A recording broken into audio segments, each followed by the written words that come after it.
Welcome in, everybody. I'm going to try this. Take two. Welcome into the Hometown Sports Huddle here on WDBJ 7 Plus. Sometimes you have to remember to hit the mute button, and sometimes you have to remember to unmute yourself. I am your host today, Mitch Carr. Our sports director, Dave Walls, is live right now outside of Salem Memorial Ballpark. He has seen not one, but two local baseball teams here. Our minor league affiliates in Lynchburg and Salem. The Howlers, no longer the Hillcats, and the Ridgejacks, no longer the Red Sox. So, with all that in mind, Dave, let's start with Lynchburg, because I want to talk to you about what you saw out there with a new team that is, it's literally like a new team name, and it's a whole bunch of new guys, except for the leader. He has been around a little bit. Most of the other guys are new, right?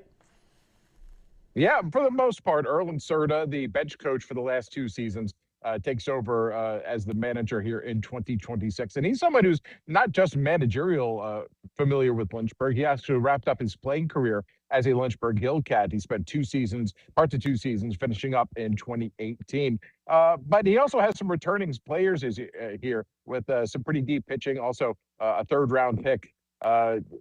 Joey Estes, who is on in the lineup here, who should bring a big bat as well. So there are some familiar faces who are coming back here who have won a championship already, know what it takes to get there. They're hoping they're not going to be in town for the whole season, because that would mean they're moving their career onward, but certainly they can help develop this staff quickly into becoming a 26.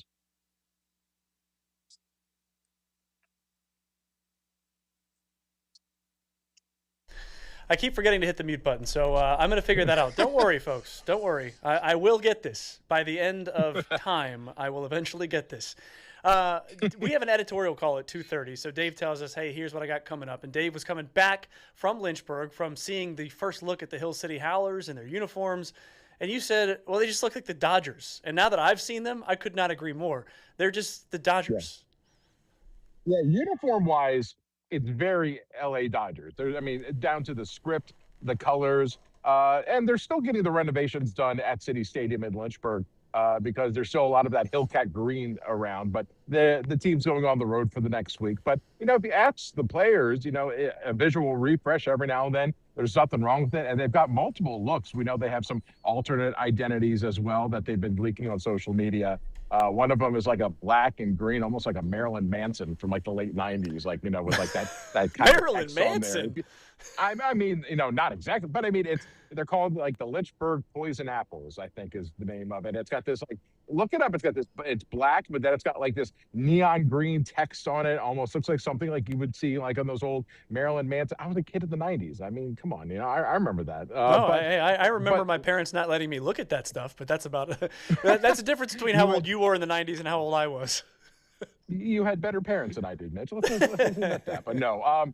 The one thing is, again, small things like that, it's going to take the fans a little while to latch on to it. But same as with the Ridgejacks. But, for the players, they come in, they're excited. A uniform nobody's ever worn before. They like the look of it. It kind of gives the team a little bit of an added boost. And I think they said they've got at least 4 different uniform sets this year. They've got the home white. They've got a blue for away games or special Sunday games. They got a road gray, and then you start working in the alternate uniforms. They're doing it right by giving the players lots of different combinations to mix it up. Well, and sticking with the Lynchburg Hillcats, now Howlers, do we have any big-time Cleveland Indians? Excuse me. Oh, my gosh. Talk about having the wrong name. I'm just having a great show out here, Dave. Don't worry about it. The Cleveland Guardians, do we have any? We're off to a great start. Do we have any big-time Cleveland Guardians prospects that we're going to be seeing in the Hill City this summer? I would say we will be getting some. We don't necessarily have some yet. But as I mentioned, there's a lot of big-name returning players that we'll be featuring tonight on WDBJ at 11. And some bats. The one thing Lynchburg was able to do down the stretch was they had great relief pitching, and then they had some timely hitting as well, some power hitting as well, which, let's be honest, over the last couple of years, that's something Lynchburg hasn't had. They, for 2 or 3 straight seasons, they came in dead last in home runs in the entire Carolina League. And that's something that the team kind of addressed. They went against maybe what their strategy they had done in past years. They brought in some players who could hit the long ball, and it certainly paid off down the stretch. So we've got a mix of maybe some of those players who can hit the long ball a little bit, the bullpen maybe a little bit thinner, but it's the starting rotation that Erlen Surta was telling me earlier today that said, man, these guys are already bringing the midseason heat now. He's expecting them to strike out a lot of players as they start off the year. Well, I know a lot of times pitching is ahead of hitting when the season starts, and especially the lower you go, the more you have a lot of pitching Right. prospects, and maybe the hitters are going to figure it out. The hitting gets better as you go up the line, doesn't it? As you go up to Double A, Triple Yeah, A, etc. it totally does. The hitting usually takes a little while to get just comfortable in the professional atmosphere. Meanwhile, the arms are the arms. The strike zone doesn't necessarily change as you get into the pros, depending on, who your umpire is and what the ABS is looking like, at the certain levels, as we've already seen early in this year. But yeah, having that strong pitching early is going to allow the bats to develop a little bit. And the fact that they brought over a couple of the big bats that they had at the end of last year into this year should only serve to help them. And now, when it comes to Salem, where you are standing right now, the Salem Memorial Ballpark, the inaugural season for the Ridgejacks, I think you said it's a similar situation, right? They've got a lot of arms, a lot of young talent when it comes to who's going to be in their starting rotation and who's going to be in their bullpen. Is that right? Yeah, that's exactly right. In fact, just moments ago, in between my sportscast at 6 o'clock and now, I was talking with Alan Lawrence, who's the longtime general manager here at Salem. And the one thing he was really excited about is the depth of young talent, pitching talent that is coming up. In fact, he said if you watch a lot of SEC baseball in 2024, 2025, you're going to see some names on here that you should be very familiar with. Some Georgias, some Floridas, some big name players who the Boston Major League franchise thinks has a real future in Major League Baseball, and they're going to get their start here on this Salem team. So that's really the thing that's exciting. Now, again, as Alan mentioned to me, as we've already mentioned, sometimes at the minor league level, bats just take a little bit of time to develop. And I think that's probably going to be the case here. You're going to see maybe some 2-1, 3-2 type of games. But, if the pitching can hang in there, give these young bats some time to develop, then they're going to stand a better chance to win. Certainly that was Salem's problem last year. When the pitching had an off night, the batting couldn't make up for it. And then sometimes the pitching would only maybe let in one or two, but then the bats would have an off night as well. They kind of struggled to get into rhythm. And I think that's the key early on in the season. They just want to get that rhythm established.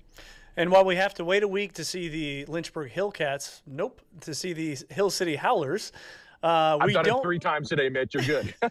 Listen, I'm out here still saying Florida Marlins and San Diego Chargers. So right, exactly. Yeah. Old habits die hard. But when it comes to the Hill City Howlers, we do have to wait a week to see them. But the Salem Ridgejacks are going to be on display this week, and they're having an open practice out there. That open practice, you haven't really gotten a chance to see these guys out there, right? Because they're just starting this thing, right? I got a chance to see maybe about 15, 20 minutes of it before we had, of course, get cameras and things like that set up. And I saw some early bullpen sessions, and the control looked good, the speed, and whoa, the wind picked up a little bit, so almost lost some tripods here. But what I can tell you is, even with the wind that we're seeing here at the ballpark, the velocity and the control was good, and especially on a bit of a windier afternoon. That control is something that I think would give me a reason for optimism so far. Now, when I go back in, looking forward to seeing how these bats do. I haven't heard much of a crack of the bat, so I think they may be doing fielding and stretching like that first, and then maybe we'll get into the batting cage a little bit more. That's, I think, the thing I'm actually looking forward to seeing after that bullpen session, because the bullpen session there was one reliever and one starter, and both of them look strong with good control. Well, I hope that that wind is not the result of a lot of bats missing balls. Hopefully that is just something atmospheric, and you'll hear the crack of the bat pretty soon here. Let me ask you a really important question there, Dave. Have you met Mac the Yak? It's funny you say that. I have not met yet Mac the Yak. However, I will say the staff here at Salem Memorial Ballpark has been decorating, getting those last finishing touches here, because, obviously we're less than 48 hours away from first pitch. And fans are going to be in for some surprises. There are some, first of all, the Yak Shack, which I just love saying on air, so I'll say it a couple times. The Yak We can Shack, see it where right all there the gear behind is. you. We can see it on camera. Oh, can you really? Oh, yeah. Well, there you go. Yeah, the Yak Shack just off that way. A lot of good gear. I'd love to get my hands on some of that. And in fact, if you're watching this and you haven't gotten yourself entered in that 7-4 giveaway for a $200 gift card to the Yak Shack, because obviously uniforms, hats, T-shirts, things like that for the family, kind of costs a little money. So you want to get in that. But there's some new surprises in the gift shop. There's also some areas where you can take themed selfies. You can get a picture of you and the Yak all the time. And And I'm interested to see when the concessions open. I mean, you look at me and that man knows concessions. I do. I mean, you work in the sports world, you're going to eat a lot of concessions, Mitch. You know how it goes. You eat a lot of ballpark food. So I'm looking forward to seeing they've already been hard at work. So I might peek my head in here and see what's going on there. Yeah, I like the idea. I would trust you when it comes to food. And you know as well as I do, they'll feed you. Like you'll come in and they'll have a media meal, and you'll get to the 6th or 7th inning, and you'll just start to smell those mixed nuts and the cinnamon and everything, and you'll go, I think I could use a little nightcap as far as food goes. So I'm excited to see what those food offerings are. You and me both. Little late night treat, nothing like a little some pretzels, or you can get the little helmet in the sundae. That's also my favorite because the TV station is in Roanoke, and it's like a 10 or 15-minute drive back. So you need something for the road every time, I think. I fully, Mitch. That's why we're friends. That's why you get it. You understand. All right, I do have one thing I want to ask about those uniforms, because we did talk, about the Howlers. I'm going to struggle with that. Oh my goodness! But we did ask. We did talk about the Howlers looking a lot like the Dodgers. Do you have any comparisons for what the Ridge Yaks are wearing out there as to anything we've seen, whether it's college or MLB? That's a great question. So the uniforms they're wearing tonight almost look like a practice kit. And what I mean by that, it's kind of a beige-ish, I don't want to say brown because it's not a dark brown, but it's like a light beige. And then it's got an alternate logo, which has like the mountains behind it with the yak head on it. I actually like that. I could see them wearing that for like an early afternoon game or something like that on a Sunday. As far as the other looks they have, they have the white, they have a blue as well. They have a gray uniform. So some of the similar colors that maybe Hill City is going through, they're going to have to coordinate when they get their Route 460 rivalry going. But the ones that they're wearing today for a practice session, kind of a light beige, kind of refreshing, and really looks nice out in the field. And I want to bring something up, too. We broke new ground last year here at WDBJ7. We aired multiple Red Sox. So they were the Red Sox at the time. We aired multiple Red Sox games on WZBJ7. This year, we have more Ridge Yaks games. We're going to have some Hill City Howlers games. There's some stuff that we're going to have on TV that is still we can't actually announce it. It's what we call in the business embargoed. But there's some things that you're going to want to see on WDBJ7, on WZBJ7, and baseball from both the Hill City and from Salem. Those are some things that you're going to be able to see, and we here at WDBJ7 are really, really excited about that. And Dave, you are usually off Thursday, Friday, but you're going to take tomorrow off, and you're going to be here on Thursday in order to cover opening night. Isn't that right? That's mostly correct. In fact, Mitch, we've checked the schedule, and I said, you know what, I got to be here for Salem Media Day. So I'm working tomorrow as well. We're just going to work Wednesday, Thursday, and we're going to be here right up through opening day through first pitch, and we'll take you to that further. Friday, Friday, you may not be able to get a hold of me. I may sleep in a little bit on Friday, but all right, Wednesday, good. Thursday. I did have scheduling questions, but I'm not going to bring them up in front of everybody else.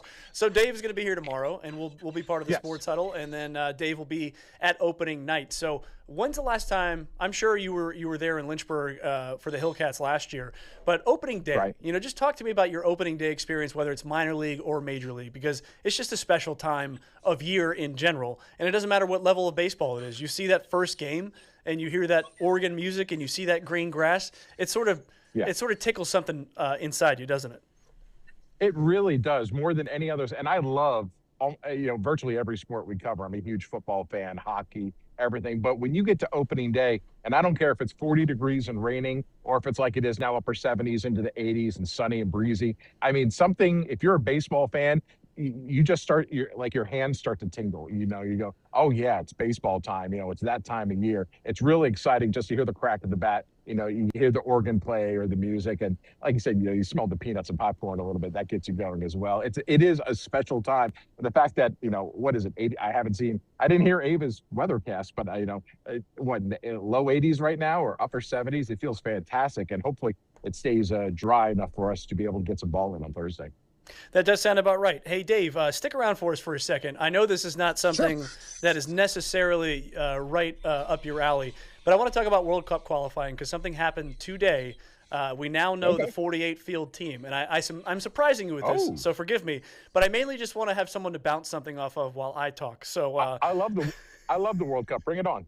All right. With that note, we're going to take a quick break, and we hope you can stick around, and we'll be right back.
And as we continuously work to get things right here, you heard some music from I don't know what that was, but we did eventually play the Hometown Sports Huddle. I'm Mitch Carr, and this is Dave Walls, who is outside of Salem Memorial Ballpark in some alternately windy and pleasant conditions. We talked a lot about baseball. If you missed that, you could see it a little bit later on WDBJ 7+. But the reason I've kept Dave around is to talk about World Cup soccer. I don't know if you know this, but we are hosting the World Cup, like the World Cup, El Copa Mundial, over the summer. The United States, Canada, and Mexico. And it is the first ever 48-team field. Starting in 1998, the World Cup had 32 teams, and now it has expanded to 48 teams. Italy, Dave, is not going to be one of those 48 teams. No, and this is a really? world power. This is a team, a country that has won multiple World Cups. And Wow. Italy, in a playoff, in penalties, lost to Bosnia and Herzegovina. I don't know why I added that to I don't speak Slavic, so I'm sorry about that. But they lost to Bosnia in penalties. And this is the second consecutive World Cup that Italy will not be a part of. And this is they also, in between those two, did not qualify for the European Championships. Now, they won the European Championships that took place in 2021 that were supposed to take place in 2020. But ever since then, it's been a complete dry streak. And I know that you know, soccer might not be your favorite sport, and maybe it is, and maybe I'm wrong, but the idea that Italy is not going to be in the World Cup for the second consecutive World Cup, that's 10 years of Italy not being in a major championship, and almost it's going to be 12 years before they're in another World Cup. Just what do you think about that? Because that amazes me.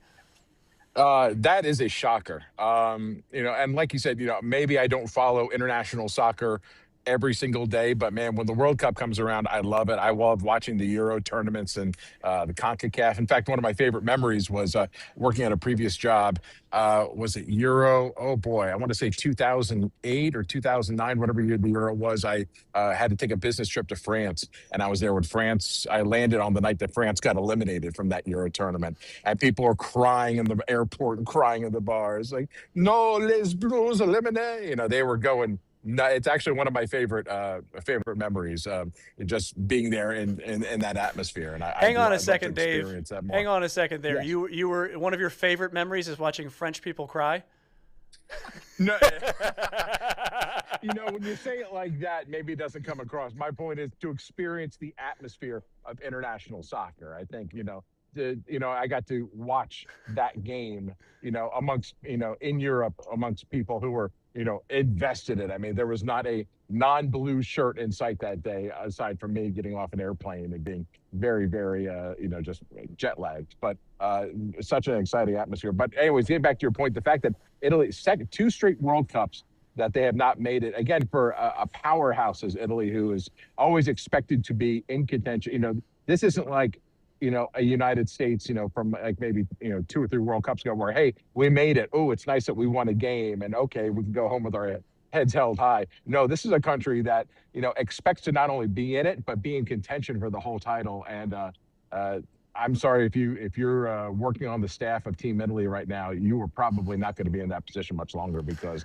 clearly something has to be done there. For 2 straight, it begs the question, what is being done in those 4 years, to develop the talent that's going to be necessary to qualify and get back to that stage?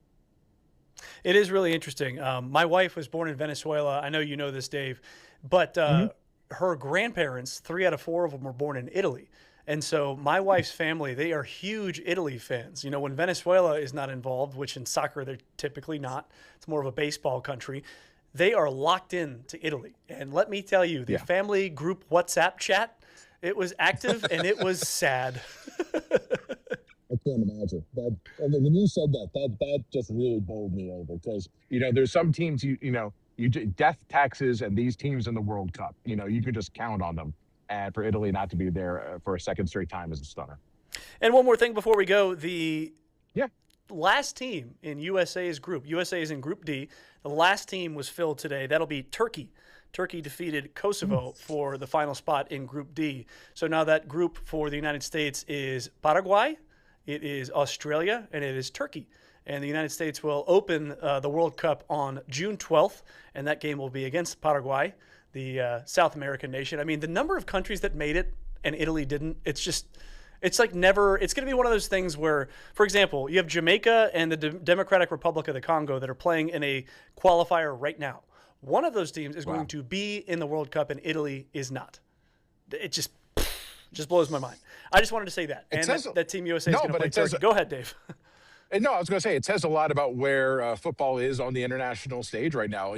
For so many years, it had to do with the finances. So your bigger countries obviously could afford more training, get the better players, and prepare longer. But if you watch any of the tournaments that where Paraguay is in, where Turkey is no stranger to being on the big stage. These are teams that while you may not have them circled if you're predicting who's going to survive the opening rounds of the World Cup, they're teams who come out and play a very tough and physical brand of football. And if the United States thinks they're going to cruise through any of those matches, they're going to have to play some of their best ball in those early matches to get by. This is by no means a cakewalk.